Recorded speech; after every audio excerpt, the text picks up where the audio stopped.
salue tous dans le précieux nom de notre Seigneur et Sauveur Jésus-Christ.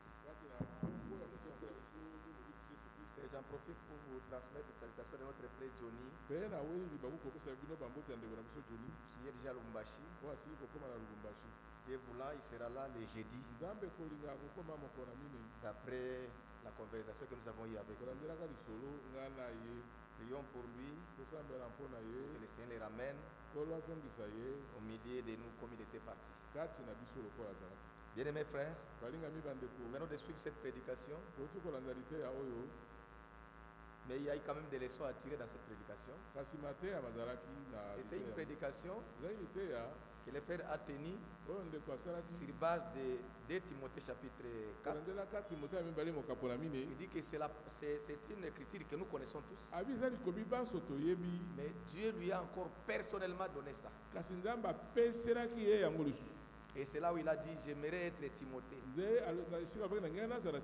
pour mériter cette confiance.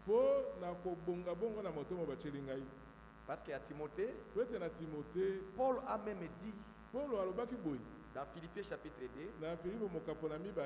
il a même donné un témoignage en rapport avec Timothée. Dans Philippiens chapitre 2, verset 20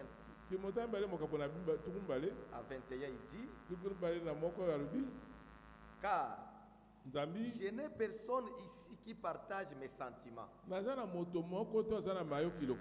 pour prendre sincèrement à cœur votre situation. Tous, en effet, cherchent leur propre intérêt et non ceux de Jésus-Christ. Donc même Paul avait des collaborateurs, mais qui n'avaient pas à cœur l'œuvre, qui ne partageaient pas les mêmes sentiments avec Paul. C'est comme ça que Paul disait, je n'ai pas quelqu'un comme Timothée. Alors il s'est confié à Timothée, parce que Timothée était un serviteur fidèle. Nous pouvons aussi le remarquer ici, bien aimé. Timothée n'était pas n'importe qui. Il est celui que Dieu a fait confiance. Il lui a mis en connexion avec son serviteur, Paul, qui était le mandataire du Seigneur de première ère. Écoutez ce que l'Écriture dit de lui ici. On peut commencer là où on nous a lu. Parce que cette même Écriture a été donnée à notre frère Ewadifan. En tant que mandataire du Seigneur pour l'air. Alors il dit, je te conjure devant Dieu et devant Jésus-Christ, qui doit juger les morts et les vivants. Et au nom de son apparition de son royaume, prêche la parole. Donc ce qui est important avec nous dans le royaume, c'est la foi à la parole. Pas autre chose, mes bien-aimés frères. Si ce n'est pas la parole, ce sont les interprétations des hommes. Il dit en rapport avec le retour du Seigneur, parce que les gens qui sont arrivés à la fin, les gens qui vont expérimenter le retour physique du Seigneur, c'est notre génération. Alors cette écriture a été donnée à Frère Franck personnellement en rapport avec le retour, prêche la parole. Il insiste en toute occasion, favorable ou non favorable, et à la parole reprend, censure, exhorte avec douceur et en instruisant. C'est tout ce que ce frère a fait dans sa vie. Nous sommes témoins parce que nous avons vu cet homme, comment il pouvait prêcher la parole sans s'attaquer aux gens, sans calomnier les gens, sans tonner sur les gens. D'ailleurs, cette même prédication que nous venons d'écouter, si vous avez suivi à la fin, il y a eu plusieurs âmes qui ont accepté le Seigneur. Cependant, ça n'a pas été prêché par l'onction. Comme nous l'avons toujours entendu, il y a des frères, quand ils prêchent, ils sont sous l'onction et vous voyez. Mais du début à la fin de cette prédication, c'était toujours en exhortant, en instruisant, mais à la fin il a dit, Dieu utilise toujours les hommes. Dieu peut t'appeler par ma voix. Si tu as écouté cette parole et que tu veux donner ta vie au Seigneur, manifeste-la là où tu es. Et vous avez entendu? Il y a eu plusieurs mecs qui étaient levés. Ce n'était pas une prédication avec des enthousiasmes. C'est seulement la question que ce soit la parole de Dieu. Même aujourd'hui, il est question de la parole de Dieu. Il dit au verset 3, car il viendra un temps où les hommes ne supporteront pas la sainte doctrine. Aujourd'hui, par la grâce de Dieu, nous pouvons dire que ce temps-là, ce temps qui était annoncé, aujourd'hui c'est le temps que moi et toi nous vivons. Nous ne sommes plus dans l'histoire, nous sommes dans l'accomplissement de 2 Timothée chapitre 4 et de Matthieu 24 aussi. Donc aujourd'hui, les hommes ne supportent pas la sainte doctrine. C'est-à-dire la parole pire. Mais il y a la démangeaison d'entendre les choses agréables à leurs oreilles. Ils détournent l'oreille. Détournent l'oreille de la vérité. Et se tourneront vers les fables. Aujourd'hui, que ce soit dans les églises dénominationnelles, que ce soit même au milieu du message, il y a eu des gens qui ont tourné l'oreille à la vérité. Parce que la vérité, c'est la parole de Dieu, pire sans interprétation. Or, pour nous, où est-ce que nous trouvons la parole pire? Mais c'est l'accomplissement de Romains 10, versets 15 à 17. Parce que la foi véritable doit être appliquée à la parole de Dieu, pas à la parole d'un homme. Un homme peut te promettre, bien-aimé frère, avec de bonnes intentions. Mais comme il reste un homme, quand les circonstances peuvent survenir, il sera impuissant. Vous savez pourquoi même nos dirigeants ont un problème avec les peuples? Ce n'est pas que nos dirigeants ont une mauvaise intention, non. Parfois un gouverneur peut dire, je vais construire la route, je vais construire les ponts, je vais vous faire ça. Il donne toute une promesse. Mais comme c'est un homme, il peut y arriver des circonstances comme autrefois la COVID-19. Tout le monde doit être pour sa santé, être à l'abri. Et vous avez vu comment toute la terre a été menacée à cette époque-là. Même les avions n'ont plus volé. Mais Dieu connaissait pourquoi le monde pouvait connaître cette étape-là. Oui, bien mes frères. Alors, un homme peut être bloqué sur les circonstances, mais pas Dieu. Si Dieu promet, quand le temps de Dieu arrive, ce qu'il a promis arrive. Il veut sur sa parole pour l'exécuter. Ça c'est très important, bien aimé. Mais les gens détournent les oreilles à la parole de Dieu, à la parole promise pour leur temps. Mais il reste avec la parole, comme l'être. Si quelqu'un vient aujourd'hui, il te dit, croyez au Seigneur Jésus-Christ, vous serez sauvés. Mais c'est la parole de Dieu, non? Si quelqu'un croit à la parole du Seigneur Jésus, il sera sauvé. Mais Dieu ne travaille pas comme ça. Dieu, pour que quelqu'un prononce sa parole, il faut qu'il soit connu de lui, envoyé de lui pour prononcer cette parole. Regardez, la même parole peut être prononcée à deux personnes différentes, mais Pour l'une, ça trouve l'accomplissement. Pour l'autre, ça ne trouve pas l'accomplissement. Pourquoi? Parce que celui qui n'a pas été envoyé par Dieu, il peut interpréter la parole. C'est de cela qu'il s'agit. Même si on cite nommément cette parole. Regardez ce que Frère Franck nous a dit ici. Son expérience en rapport avec la magasiner la nourriture. Il dit, dans la prophétie, quand ils étaient à Krefeld, le Seigneur a nommé les aliments. On a parlé de pommes de terre, on a parlé de bandunda. Voilà, frère. Bandunda. On a parlé de ces histoires-là. Et Frère Franck, fidèlement, parce qu'il n'a pas compris, il a réellement emmagasiné la nourriture charnelle. Mais la grâce qu'il avait eue sur cette terre, il y avait encore un prophète. Mais ce n'est pas pour toi et moi. Aujourd'hui, il n'y a pas un prophète.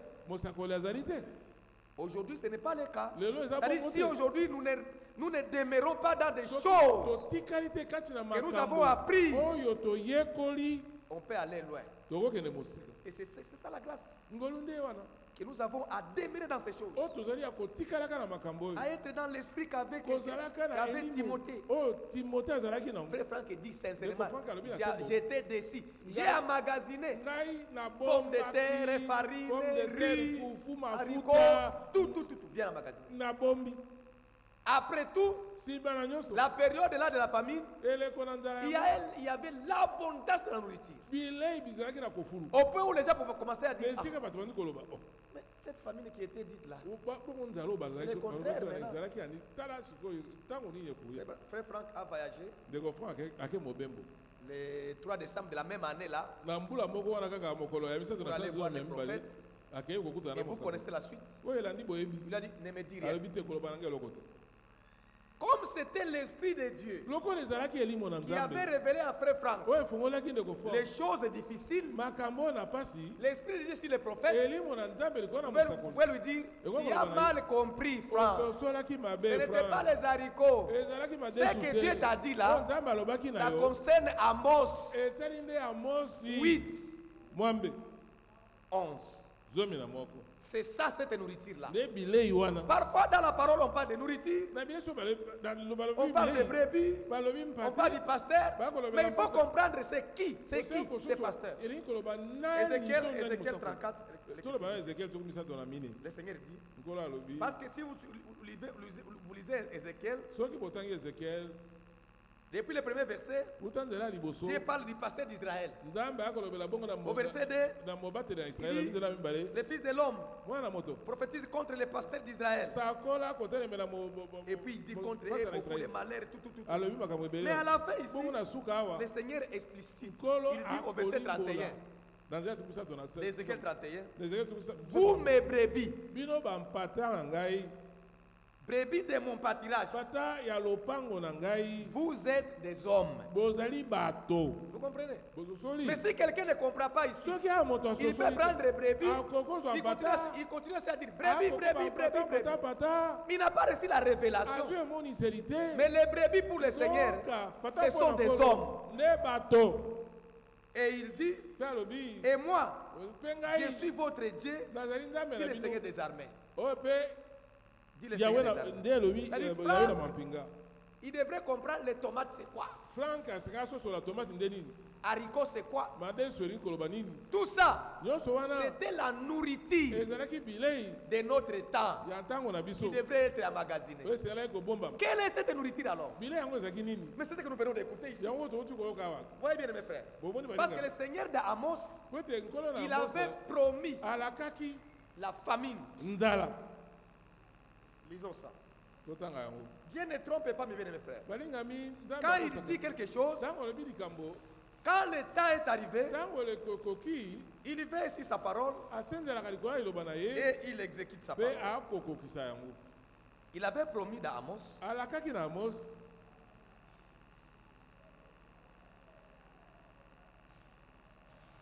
si la famille. Oh, je suis dans Osée.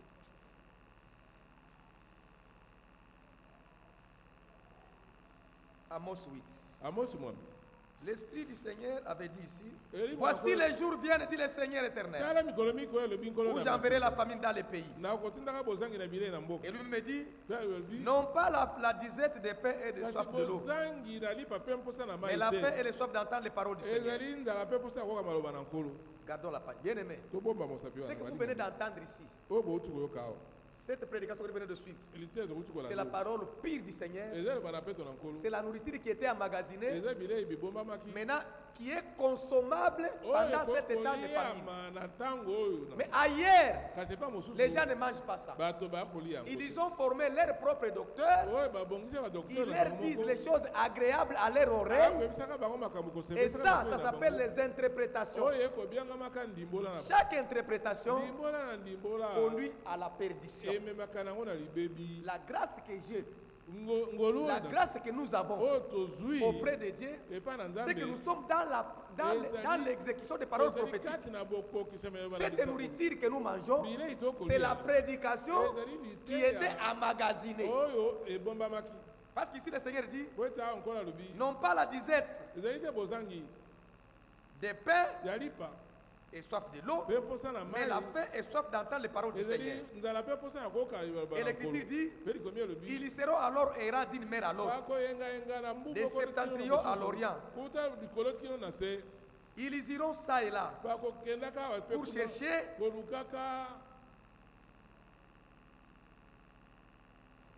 la parole du Seigneur. Mais ce que j'aime, il dit, et ils ne la trouveront pas. Ça, c'est Dieu qui dit. Tout celui qui cherche de soi-même la parole de Dieu, il ne la trouvera pas. Mais toi et moi, nous n'avons pas cherché. Toi et moi, c'est exécute Esaïe. Nous n'avons pas cherché. Si on pouvait chercher comme les autres, on n'aurait pas trouvé. Parce que Dieu ne peut pas tromper. Quand Dieu dit, ils chercheront d'une mer à l'autre, ils ne trouveront pas. Qui sommes-nous pour contredire Dieu?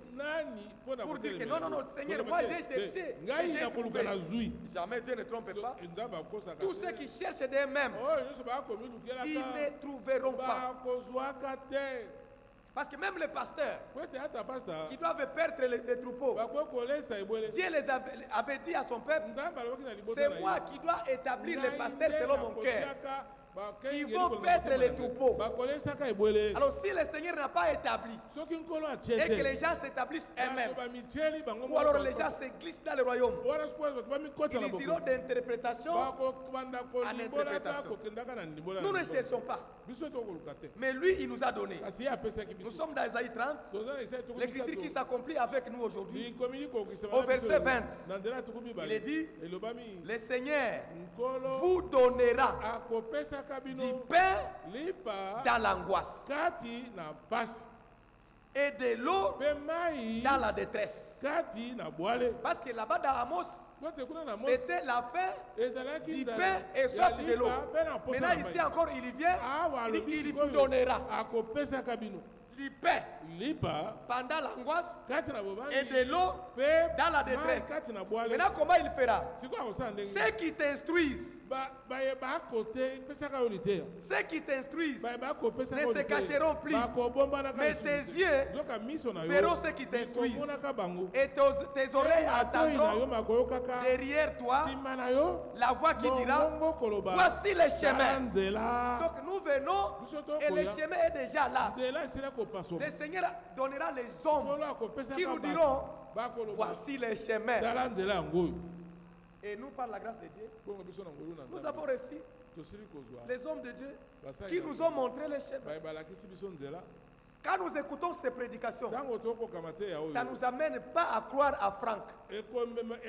Ça ne nous amène pas à croire à Branham. Ça nous amène tout droit au Seigneur. D'ailleurs, ça nous détache de toute interprétation des hommes. Ah, bien-aimés frères. Et puis il dit, rentrons là, dans 2 Timothée. Timothée était vraiment, à son temps, c'était un serviteur fidèle. Raison pour laquelle Paul aussi pouvez le témoigner. Et au verset 4, il dit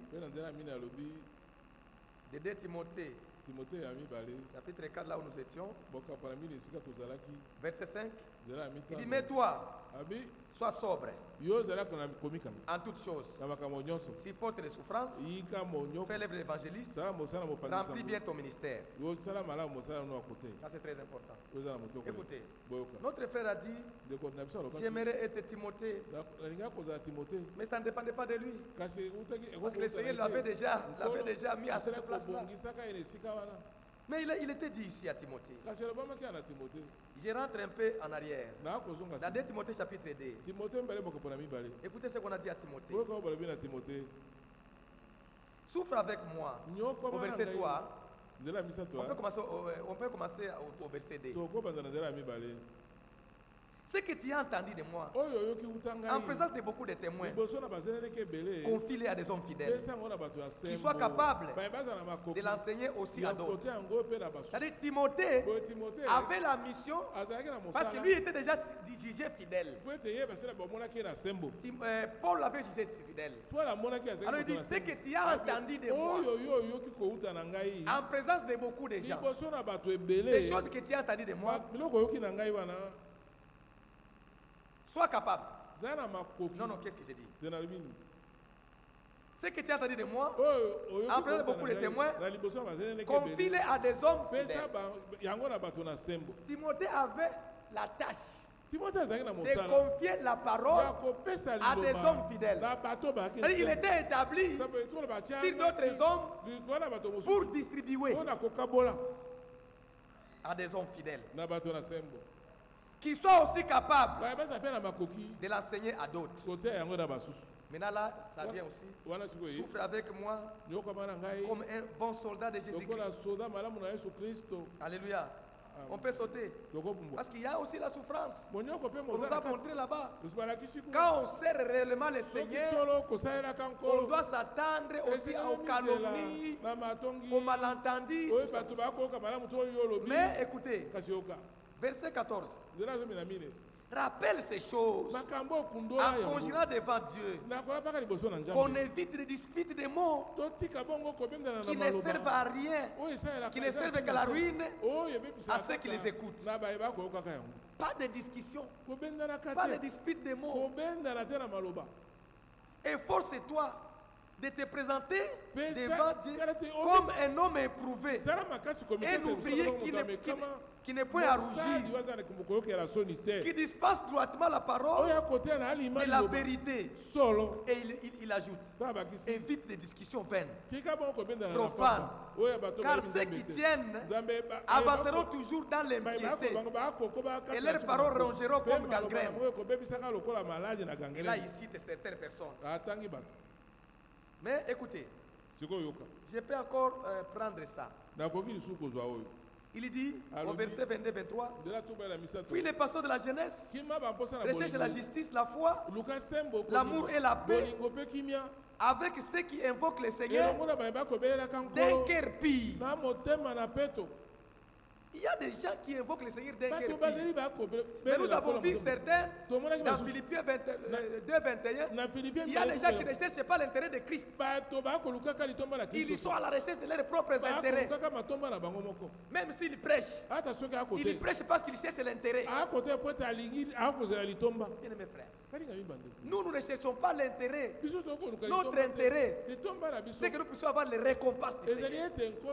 Même si la souffrance peut venir, mais nous souffrons pour le Seigneur, parce que le Seigneur récompensera tous ceux qui souffrent avec nous.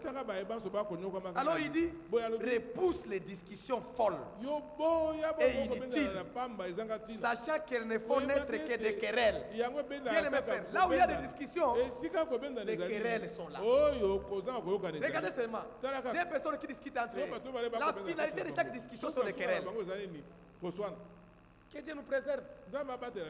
Celui qui a repoussé la parole, la nourriture au temps convenable, ne la haïssons pas.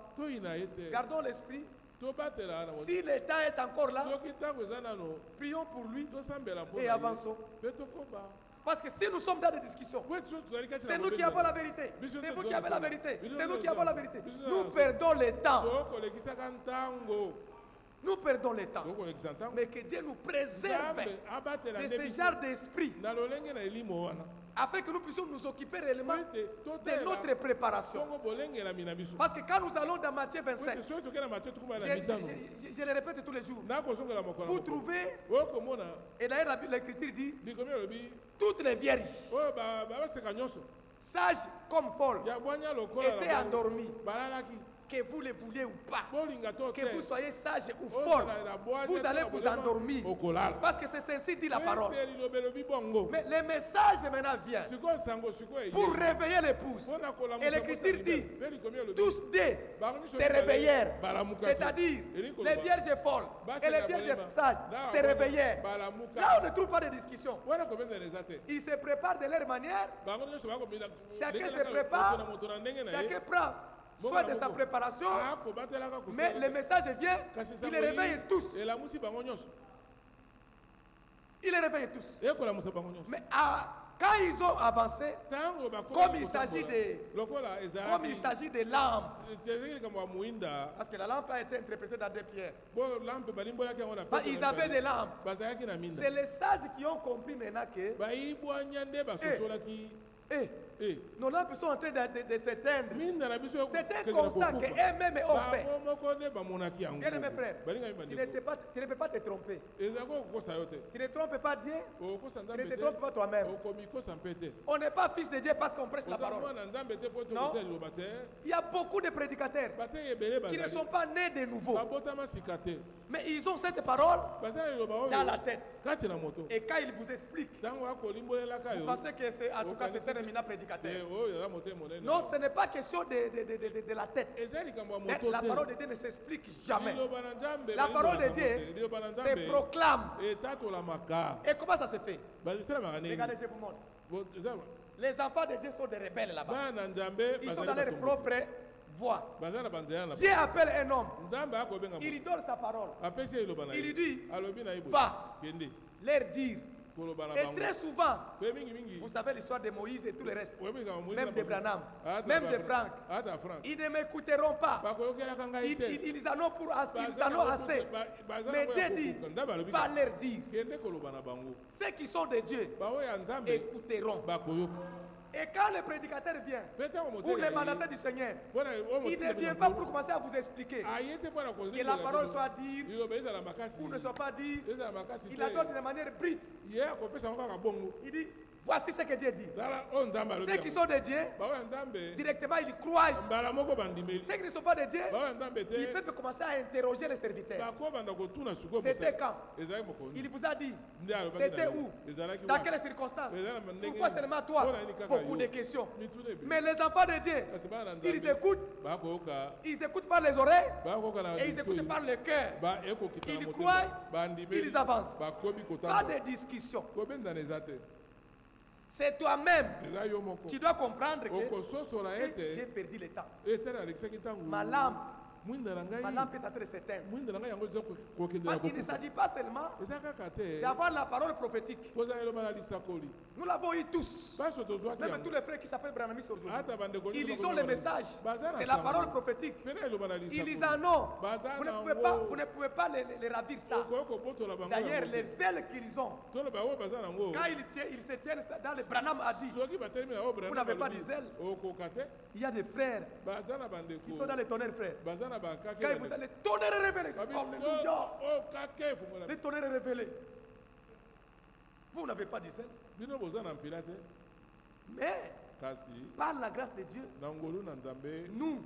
nous écoutons, nous croyons ce que Dieu dit. On ne nous explique pas ça. Et c'est ça la différence entre les hommes et ceux qui s'envoient eux-mêmes. J'étais dans les Timothée. On rentre là-bas. Et Dieu nous a dit, mes frères. Oh, qu'est-ce que j'ai dit?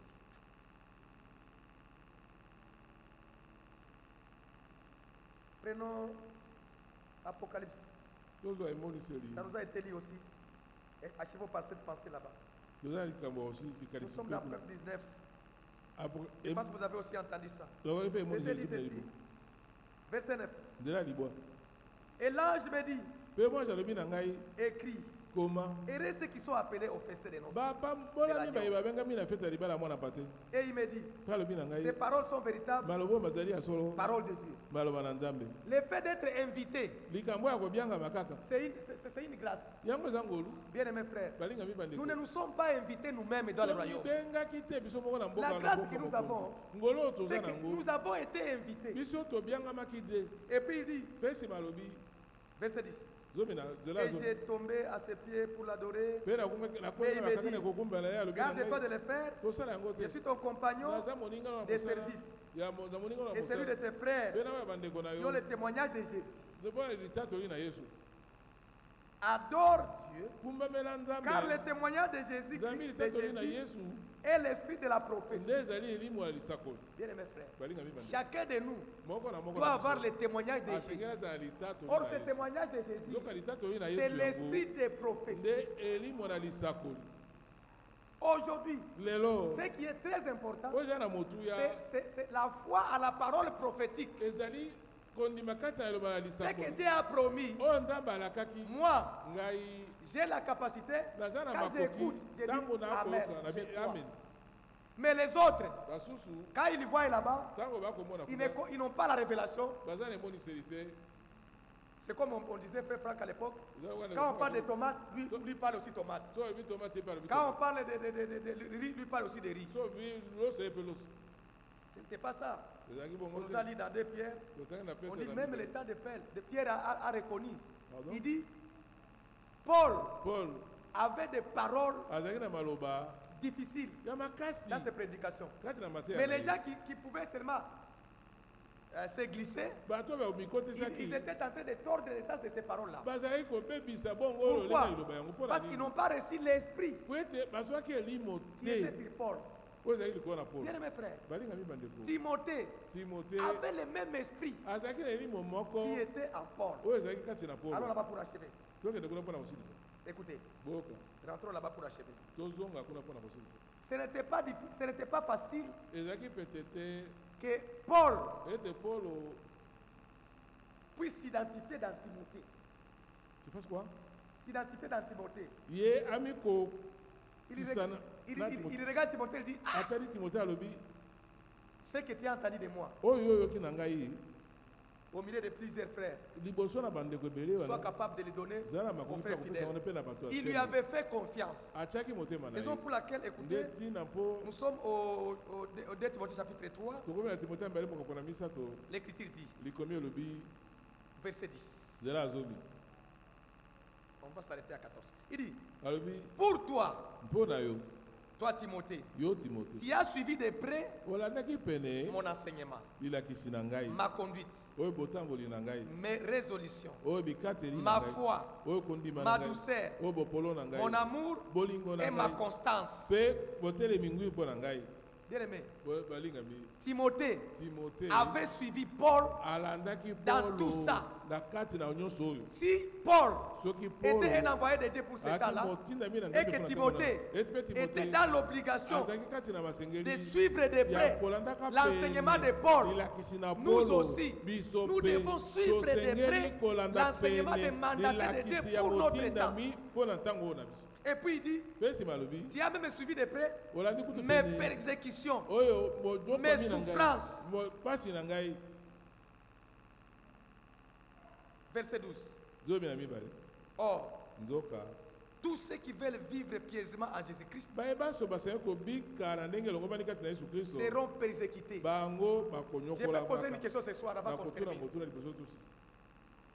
Qui parmi nous, il veut vivre pieusement en Jésus-Christ? Qui lève sa main. Ah. Mais écoutez maintenant, levez comme vous l'avez dit. Écoutez la suite. Tout celui qui a levé la main, il sera persécuté. Vous levez toujours. On ne passe pas outre, mes bien-aimés frères. Tout celui qui veut vivre pieusement en Jésus-Christ, il sera persécuté. Mais maintenant écoutez, Paul dit à Timothée, toi, demeure dans les choses que tu as apprises et reconnues certaines, sachant de qui tu les as apprises. Ça c'est clair. Paul les a apprises chez Timothée, les a apprises chez Paul. Timothée les a apprises chez Paul. Ce n'est pas pour rien que les disciples pouvaient signer cette déclaration dans 1 Timothée. Oh, qu'est-ce que j'ai dit? Dans 1 Jean. Dans 1 Jean. Il pouvait dire aussi.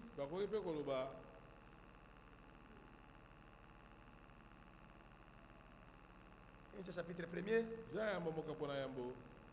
Ce qui était dès le commencement. On laisse ça. On prend ce matin. Troisième verset. Ce que nous avons vu et entendu, nous vous l'avons annoncé. Et vous aussi, afin que vous soyez en communion avec nous. Or, notre communion est avec le Père et avec son Fils Jésus-Christ. Ça n'est pas, frère bien-aimé, il n'y a pas des histoires qui parasitent. Il y a l'harmonie. Reconnaître Dieu, c'est reconnaître ses envoyés. C'est aussi clair que ça. Parce que la parole de Dieu a toujours été combattue. L'ennemi de Dieu, ce sont les hommes qui sont dans le royaume qui interprètent la parole. Depuis Moïse, il y a eu les gens qui opposaient Moïse, mais ils venaient avec la parole. Franck, Branham et tous les prophètes. Je ne sais pas si vous êtes au courant que nous avons aussi des mandataires aujourd'hui. À Lubumbashi, il y a un frère qui s'est levé aussi. Il dit Dieu lui a parlé de la voix audible. Il a donné un ultimatum sévère aux frères qui sont au Krefeld. Il leur dit, d'ailleurs, je regrette que son ultimatum vient de tomber. Ce frère a dit, à partir de mi-juillet, si Krefeld n'arrête pas avec la distribution des prédications de frère Franck, Dieu va les frapper. Il y aura des morts à Krefeld. Mais aujourd'hui c'est le 29. Bon. Mais il avait dit mi-juillet. Mi-juillet c'est au milieu, non? Il est au Katanga. Il a fait une lettre ouverte. Mais c'est aussi, il y a aussi un frère qui vient de sortir à Lubero. Lui il dit, Dieu lui a parlé de la voix audible. Il vient pour payer les dettes de Franck. Il a donné plusieurs écritures. Son nom c'est Josué. Il dit Dieu lui a parlé. Ce qui est crié,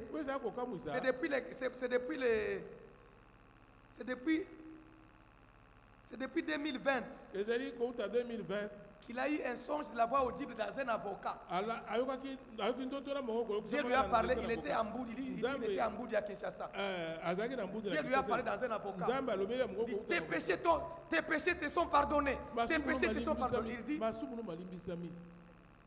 être pardonné du péché, c'est une expérience. Moi, Dieu m'a dit de la voix audible depuis 2020. Frère Franck posait la question ici. Parce que Frère Franck vient de mourir il y a... Il a posé la question. Qui a déjà entendu la voix audible? Ses frères ne se levaient pas. Mais aujourd'hui, après le départ des frères, il nous dit que lui, Il a entendu la voix audible.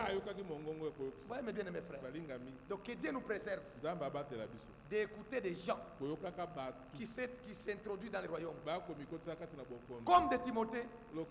Que Dieu nous donne à rester fidèles à la parole qui était emmagasinée, mais aujourd'hui, elle est distribuée. Que Dieu bénisse mes frères, qui bénisse sa parole. Lèvons-nous pour remercier encore le Seigneur pour ce qu'il nous a donné comme nourriture. Nous avançons comme ça. Nous prenons l'huile de réserve. Parce que les vierges sages prêteront l'oreille aux serviteurs sages. C'est aussi ça le secret. Mais les vierges qui ne prêteront pas l'oreille aux serviteurs sages, ils risquent de rater l'huile. Parce que l'huile, c'est la nourriture. L'huile, ça fait partie de la parole qui est distribuée. Que Dieu soit remercié pour tous les frères et sœurs obéissants et qui prennent part à cette préparation. Nous allons chanter un couplet seulement. De Jésus revient et chacun de nous va prier pour ce que nous avons entendu ce soir. Jésus revient.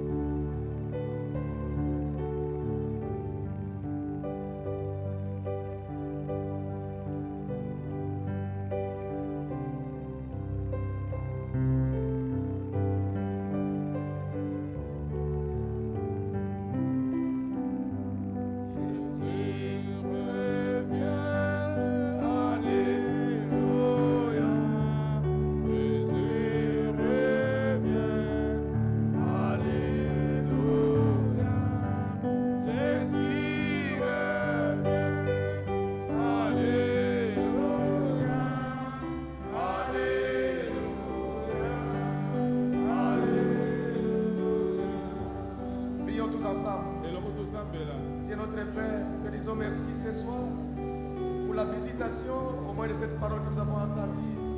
Merci Seigneur pour nous avoir mis en connexion avec ce que tu fais aujourd'hui. Cette nourriture qui était promise, la nourriture qui était emmagasinée pendant cette période de la famine, pendant que le peuple est en train d'errer ça et là à la recherche de ta parole, mais à nous, nous n'avons pas recherché. Tu nous l'as donné. Merci pour nous avoir accordé l'écoute de la parole de Dieu, la parole qui nous donne la force, la parole qui est la nourriture au temps convenable. Merci Seigneur, merci. Bénis ton peuple, bénis mes frères, bénis mes soeurs, parce que c'est toi qui nous as tous courbés, tu as courbé nos cœurs à l'obéissance, à l'écoute de ta parole. Pendant que les gens se sont levés, les gens ont dit s'opposer à ce que tu fais aujourd'hui, mais nous, par ta grâce, tu nous as accepté, Seigneur, d'écouter ces choses. Je sais que ce soir encore, tu as produit quelque chose dans la vie de chacun de nous. Ce soir encore, tu as ajouté de l'huile dans le vase de ma soeur, de mon frère. Merci, Seigneur. Nous ne pouvons que te remercier parce que tout ne dépend pas de nous. Tout dépend de toi, toi qui nous as connus avant la fondation du monde et tu nous as établis. Nous te louons, nous t'adorons et nous t'abandonnons notre retour. Nous sommes à toi, Seigneur, et tu es à nous. Continue à nous aider, continue à nous parler, continue à nous nourrir. Parce que si toi tu ne nourris pas, personne ne peut nous nourrir. Accepte de guérir ceux qui sont malades au milieu de nous, ceux qui sont venus affligés, ils sont ici dans la joie parce que ta parole donne la joie. Merci Seigneur, merci Seigneur. Nous te louons, nous t'adorons, tout pour ta gloire. Au nom de Jésus, notre Seigneur et Sauveur. Amen. Merci Seigneur. Regarde dans le bureau ou bien dans la toilette à bureau. Comment approcher pour pas manquer beaucoup? Et puis le téléphone arrive à moi.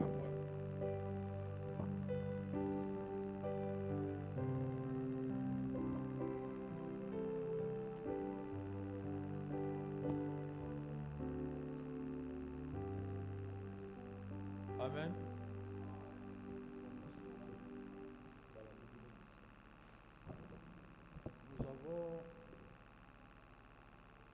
salutations de notre frère Mujabiro de l'Assemblée chrétienne d'Uvira. Il vous a salué au nom du Seigneur Jésus-Christ. Il y a aussi notre sœur Adèle qui a écrit Nakombo ya Yesu Christo. Au nom du Seigneur Jésus-Christ. Ngai sœur Adèle Nayaki. Moi, sœur Adèle, suis venue le mercredi pour une fête dans la famille. Je salue toute l'assemblée.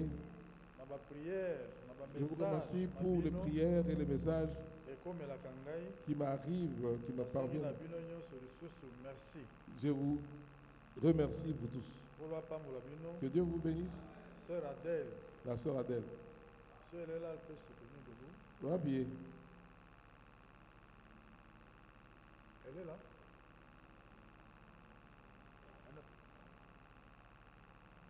Oui, bon, voilà. Ah, c'est notre sœur. Elle habitait dans la parcelle voisine ici, mais elle vit au Congo central.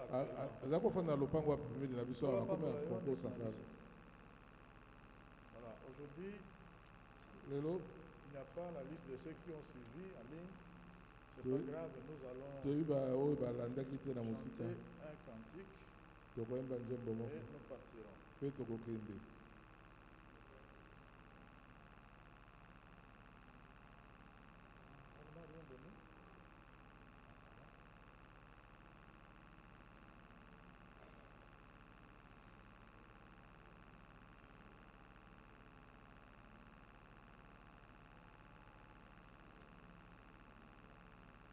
Que le frère fasse de manière à ce que ce bout de papier arrive avant. Il y a des bien-aimés qui nous ont suivis certainement en ligne. Le frère Paul Mwambaye de Kinshasa, le frère Abed Moulenda de Kinshasa, le frère David Kasweka de Kinshasa, la sœur Dorcas Baka de Kinshasa, la sœur Annie Kayembe de Chikapa, le frère Eric Chisungu depuis Matadi, le frère David Fataki depuis Kinshasa, et il y a le frère Roland Kando, on n'a pas écrit depuis, où il nous suit, il a suivi, et la sœur Marthe Mabila depuis les États-Unis. Que Dieu bénisse ces bien-aimés. Nous les saluons aussi au nom du Seigneur Jésus. Nous annonçons aux bien-aimés la diffusion de la prédication de notre frère Evad Frank ce dimanche 3 août à partir de 9h. Il ne faut pas tenir compte de tout ça qu'on a raconté. Lui, il menace le frère de Krefeld pour rien. Ils sont dans le programme de Dieu. Mais c'est comme nous aussi. Pourquoi il doit le menacer? Il y aura des morts. Nous ne faisons pas cas de tout ce qu'il a raconté. Ça n'engage que lui. Et nous avançons avec le Seigneur. Mon salut, ma nourriture, nous chantons et nous partirons dans la paix du Seigneur.